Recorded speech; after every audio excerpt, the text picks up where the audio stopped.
Hello guys, welcome to our channel. তো guys, আজ এই ভিডিওতে আমরা কথা বলবো ইন্ডিয়ান ফুটবল রিলেটেড বেশ কিছু গুরুত্বপূর্ণ আপডেট নিয়ে। মোহনবাগান সুপার জায়ান্টকে নিয়ে গুরুত্বপূর্ণ আপডেট দেওয়ার রয়েছে, পাশাপাশি রয় কৃষ্ণাকে নিয়ে একটা বড়সড় চমক দিচ্ছে, রবিনহোকে নেওয়ার জন্য অল আউট ঝাঁপাচ্ছে। এমনই কিছু গুরুত্বপূর্ণ ট্রান্সফার আপডেট রয়েছে আজকের ভিডিওতে। পুরো ডিটেলসে তোমাদেরকে জানিয়ে দেবো। মোহনবাগান পড়লো বড় সমস্যায়, কী সমস্যায় পড়লো সেটাও তোমাদেরকে জানিয়ে দেবো। তো চলো ভিডিওটি শুরু করা যাক। ভিডিও শুরু করার আগে চ্যানেলে যারা প্রথমবার এসেছো এবং সাবস্ক্রাইব করোনি তারা অবশ্যই সাবস্ক্রাইব করে দিও, পাশের বেল নোটিফিকেশানটিকে অল প্রেস করে দিও, তাহলে পরবর্তী ফুটবল রিলেটেড যে সমস্ত আপডেট তোমরা একদমই মিস করবে না। তো চলো আজকের ভিডিও শুরু করা যাক। ফার্স্ট অফ অল আমরা কথা বলে নেব মোহনবাগান কী বড় সমস্যায় পড়লো।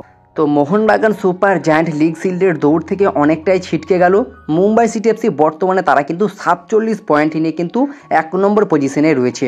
আর লিগ শিল্ডের দৌড়ে মুম্বাই সিটি এফসি অনেকটাই এগিয়ে গেছে ওড়িশা এফসিকে হারানোর ফলে। আর ওড়িশা এফসিকে হারানোর জন্যই মোহনবাগান কিন্তু বেশ কিছুটা চাপে পড়ছে লিগ শিল্ডের দৌড়ে। পরপর দুটো ম্যাচেই তাদেরকে জিততে হবে। তবে প্রথম ম্যাচটা মোহনবাগান খেলবে বেঙ্গালুরু এফসির এগেনস্টে আগামীকাল 11 তারিখে। আর সেই ম্যাচটা জিতে গেলে কিন্তু Mumbai city FC versus Mohun Bagan super giant সবচেয়ে হাড্ডাহাড্ডি একটা লড়াই কিন্তু হবে এই ম্যাচে। মোহনবাগান যদি জিতে যায় সেক্ষেত্রে তারা কিন্তু হয়ে যেতে পারে এবারের লিগ শিল্ড উইনার। আর মুম্বাই সিটি এফসি যদি ড্র করে সেক্ষেত্রে তারা কিন্তু হয়ে যাবে এবারের লিগ শিল্ড উইনার। তো দেখা যাক মোহনবাগান এই ম্যাচে জয় পায় কিনা। পরপর দুটো ম্যাচেই জয় পেতে হবে মোহনবাগান সুপার জায়ান্টকে যদি তাদেরকে এই মরসুমের লিগ শিল্ডটা তাদের ঘরে আনতে হয়। তোমাদের কি মনে হয় মোহনবাগান কি পারবে বেঙ্গালুরু এফসি এবং মুম্বাই সিটি এফসি দুটো দলকে পরপর হারিয়ে এবারের লিগ শিল্ডটা নিজেদের করে নিতে? অবশ্যই তোমাদের মতামত কমেন্টে জানিও। পাশাপাশি যদি কথা বলা যায় কিছু ট্রান্সফার আপডেট নিয়ে, ফার্স্ট অফ অল যে ট্রান্সফার আপডেটটা বেরিয়ে আসছে সেটা হচ্ছে বেঙ্গালুরু এফসিকে নিয়ে। তো বেঙ্গালুরু এফসি আই লিগের ক্লাব ইন্টার কাশি থেকে কিন্তু একজন দুরন্ত স্প্যানিশ ফরওয়ার্ডকে দলে নিতে চলেছে যার নাম মারিও বার্কো। আর মারিও বার্কোকে নিয়ে যদি কথা বলা যায় তিনি একজন 31 বছর বয়সী স্প্যানিশ সেন্টার ফরওয়ার্ড। বর্তমান মার্কেট ভ্যালু 2.2 কোটি টাকা। বর্তমানে তিনি ইন্টার কাশিতে খেলছেন আর অসাধারণ পারফরমেন্স করছেন তিনি। ইন্টার কাশির হয়ে 20টা ম্যাচ খেলেছে, সেখানে তিনি 12টা গোল 12টা অ্যাসিস্ট, মানে বুঝতে পারছো 20টা ম্যাচে 24টা গোল কন্ট্রিবিউশন তিনি রেখেছেন, যাকে এক কথায় অসাধারণ পারফরমেন্স বলা যেতেই পারে। আর হিউজ পরিমাণ কিন্তু অর্থ খরচ করে বেঙ্গালুরু এফসি এই স্ট্রাইকারকে দলে নিতে চাইছে। তো দেখা যাক এই ডিলটা ডান হয় কিনা। জানুয়ারি ট্রান্সফার উইন্ডোতেও কিন্তু এক প্রকার চেষ্টা করেছিল এই মারিও বার্কোকে দলে নিয়ে আসার জন্য আইএসএলের ক্লাব বেঙ্গালুরু এফসি, তবে শেষমেশ ডিলটা ভেস্তে যায়। তবে এবারে সামার ট্রান্সফার উইন্ডোতে আরও একবার নেওয়ার জন্য কিন্তু ইন্টারেস্ট শো করেছে এই মারিও বার্কোকে বেঙ্গালুরু এফসি। তো দেখা যাক মারিও বার্কোকে বেঙ্গালুরু এফসি নিতে পারে কি। আর বর্তমানে তোমরা দেখতেই পাচ্ছ লাস্ট দুটো মরসুমে বেঙ্গালুরু এফসি স্ট্রাইকিং ফোর্সটা কিন্তু খুব একটা ভালো যাচ্ছে না। গত মরসুমে রয় কৃষ্ণা থাকার পরেও কিন্তু সেভাবে ভালো ফল পায়নি। এই মরসুমেও তারা কিন্তু খুব একটা ভালো ফল পায়নি। প্রথমে কার্টিসম্যান তিনিও কিন্তু খুব একটা ভালো পারফর্ম করতে পারেনি, যার ফলে তাকে জানুয়ারি ট্রান্সফার উইন্ডোতে ছেড়ে দিতে হয় এবং তার রিপ্লেসমেন্ট হিসাবে অলিভার ড্রস্ট নামে একজন স্ট্রাইকারকে নিয়ে আসে।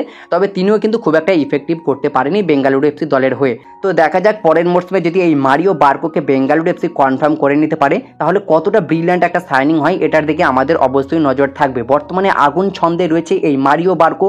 ইন্টার কাশির হয়ে 24টা গোল কন্ট্রিবিউশন তিনি রেখেছেন। তো দেখা যাক আইএসএলে আসলে তিনি কতটা বেটার পারফর্ম করতে পারে। পাশাপাশি বেঙ্গালুরু এফসি আরও একজন দুরন্ত প্লেয়ারকে ছিনিয়ে নিচ্ছে ইস্ট বেঙ্গল থেকে। ইস্ট বেঙ্গলের অন্যতম সেরা মিডফিল্ডার সল ক্রেসপো।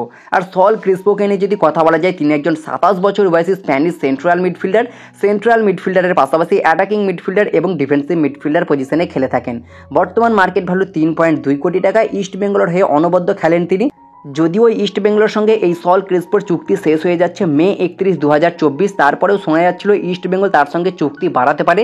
তবে এরই মাঝে বেঙ্গালুরু এফসি তাকে নেওয়ার জন্য এক প্রকার ইন্টারেস্ট শো করেছে এবং তাকে কিন্তু অফার করে দিয়েছে।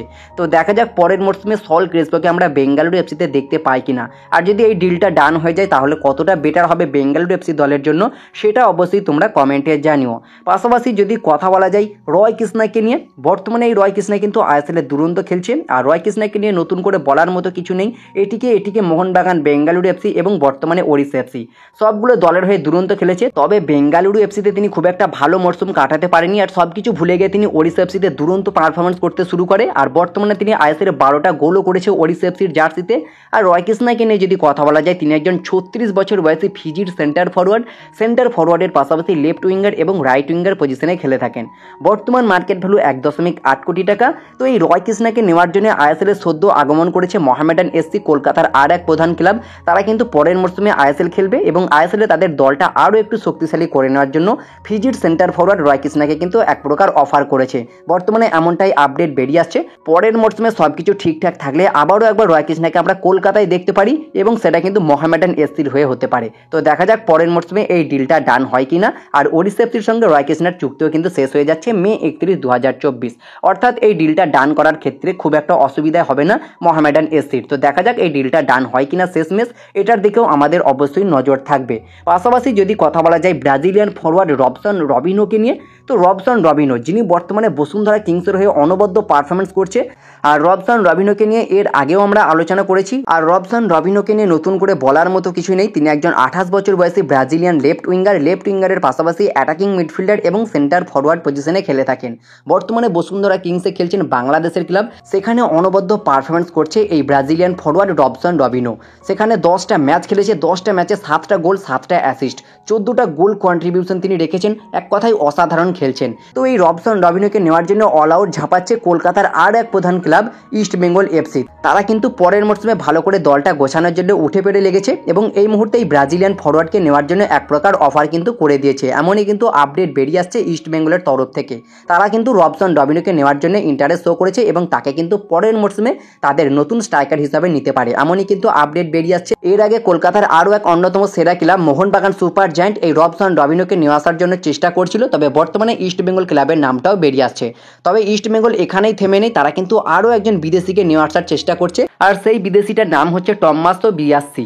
আর এই টমাসো বিয়াসি যিনি একজন 29 বছর বয়সী ইটালির সেকেন্ড স্ট্রাইকার, যিনি সেকেন্ড স্ট্রাইকারের পাশাপাশি সেন্টার ফরওয়ার্ড এবং উইঙ্গার পজিশনে খেলে থাকেন। বর্তমান মার্কেট ভ্যালু 5.6 কোটি টাকা। বর্তমানে তিনি ইটালির সেকেন্ড ডিভিশন ক্লাব কাটানজারো নামে একটি ক্লাবে খেলছেন। আর শোনা যাচ্ছে ইস্ট বেঙ্গল এই ফরওয়ার্ডটির উপরে নজর রেখেছে এবং তাকেও নেওয়ার জন্য কিন্তু ইন্টারেস্ট শো করেছে। তো দেখা যাক, দুজন ভালো মানের ফরওয়ার্ডকে নিয়ে আসার চেষ্টা করছে বর্তমানে ইস্ট বেঙ্গল পরের মরশুমের জন্য। একটা ব্রাজিলিয়ান ফরওয়ার্ড রবসন রবিনো এবং একটা ইটালির ফরওয়ার্ড টমাসো বিয়াসি। তো এই দুজন ফরওয়ার্ডকে নেওয়ার জন্য এক প্রকার চেষ্টা করছে বর্তমানে কলকাতার প্রধান ক্লাব ইস্ট বেঙ্গল এফসি।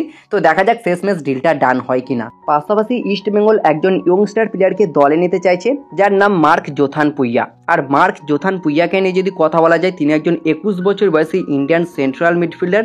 বর্তমান মার্কেট ভ্যালু 40 লাখ টাকা। বর্তমানে তিনি হায়দ্রাবাদ এফসিতে খেলছেন। আর শোনা যাচ্ছে ইস্ট বেঙ্গল এই প্লেয়ারটিকে নেওয়ার ক্ষেত্রে অনেকটাই এগিয়ে গেছে, জাস্ট অফিসিয়াল অ্যানাউন্সমেন্টটা বাকি রয়েছে। ট্রান্সফার মার্কেটের মতো সোর্স থেকে দেখানো হচ্ছে প্রায় 100% কনফার্ম হয়ে গেছে এই ট্রান্সফার হওয়ার পসিবিলিটিটা। আর তোমরা সেটা স্ক্রিনেও দেখতে পাচ্ছ। তো দেখা যাক ইস্ট বেঙ্গল এই সাইনিংটা কবে অফিসিয়ালভাবে অ্যানাউন্সমেন্ট করে। তো এই সমস্ত আপডেটগুলোই তোমাদের জানানো ছিল, যে সমস্ত গুরুত্বপূর্ণ ট্রান্সফার আপডেটগুলো বেরিয়েছিল তোমাদেরকে জানিয়ে দিলাম। তো ভিডিওটি ভালো লাগলে লাইক শেয়ার কমেন্ট অবশ্যই করে দিও। আর চ্যানেলে যারা প্রথমবার এসেছো এবং সাবস্ক্রাইব করনি তারা অবশ্যই সাবস্ক্রাইব করে পাশের বেল নোটিফিকেশানটিকে অল প্রেস করে দিও, তাহলে পরবর্তী ফুটবল রিলেটেড যে সমস্ত গুরুত্বপূর্ণ আপডেট তোমরা একদমই মিস করবে না। তো দেখা হচ্ছে পরবর্তী কোনো ভিডিওতে। Bye bye, have a good day.